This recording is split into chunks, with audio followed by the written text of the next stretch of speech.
अयशस्वी ठरले की दुसऱ्यावर खापर फोडण्याचे त्यांचे जुने काम.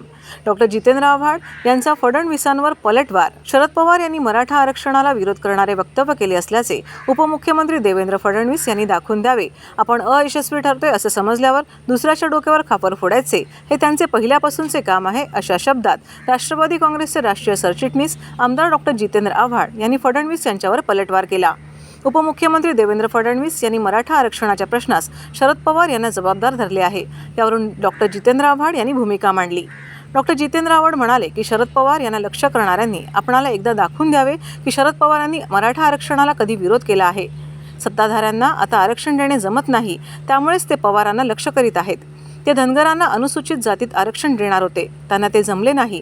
ते लिंगायत समाजाला आरक्षण देणार आहेत, तेही त्यांना जमले नाही. त्यांनी दिलेली सर्व आश्वासने फोल ठरली. ही आश्वासने फोल झाली कोणामुळे? शरद पवारांमुळे, असा सवाल करीत डॉक्टर जितेंद्र आव्हाड म्हणाले की मोठेपणा घ्यायला जाता तेव्हा नाही येत शरद पवारांची आठवण.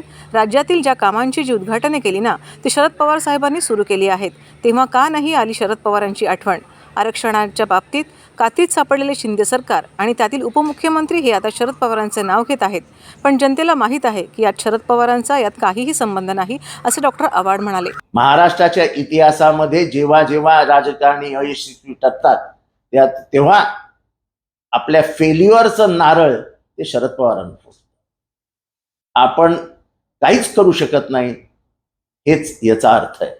हाच याचा. एकही वक्तव्य शरद पवारांनी मराठा आरक्षणाला विरोध केला असं दाखवा. आपण अयशस्वी होतोय असं दिसल्यानंतर दुसऱ्याच्या अंगावरती डोक्यावरती नारळ फोडणं ते पहिल्यापासूनचं कामच आहे. त्यांनी मला एकदा दाखवावं की शरद पवारांनी मराठा आरक्षणाला विरोध केला आहे. उगाच शरद पवार आपल्याला जमत नाही ना. आता तुम्ही धनगरांना आरक्षण देणार होते, ते जमलं नाही. तुम्ही लिंगायत समाजाला आरक्षण देणार होते, ते जमलं नाही. तुम्ही मुस्लिम बांधवांना ते आरक्षण देणारच नाही. का मुस्लिम बांधवांना आरक्षण दिलं तर पॉलिटिकल प्रोग्राम खराब होतो ना, का आम्ही मुसलमानांविरुद्ध आहोत, हाच तर बीजेपीचा अजेंडा आहे. म्हणजे तुम्ही दिलेली प्रत्येक आश्वासनं फेल झाली. कोणामुळे झाली? शरद पवारांमुळे.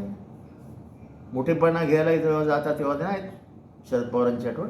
अर्ध्या कामाचं जे उद्घाटन केलंय तेव्हा नाही येत तुम्हाला शरद पवारांची आठवण. हे सगळं काम शरद पवार साहेबांनी सुरू केलं. तेव्हा आता मराठा आरक्षणाच्या बाबतीत कात्रीत सापडलेले शिंदे सरकार आणि त्याच्यातले उपमुख्यमंत्री हे आता शरद पवारांचं नाव घेते. लोकांना माहिती आहे शरद पवारांचा आहे, याच्यात काही एक संबंध नाही.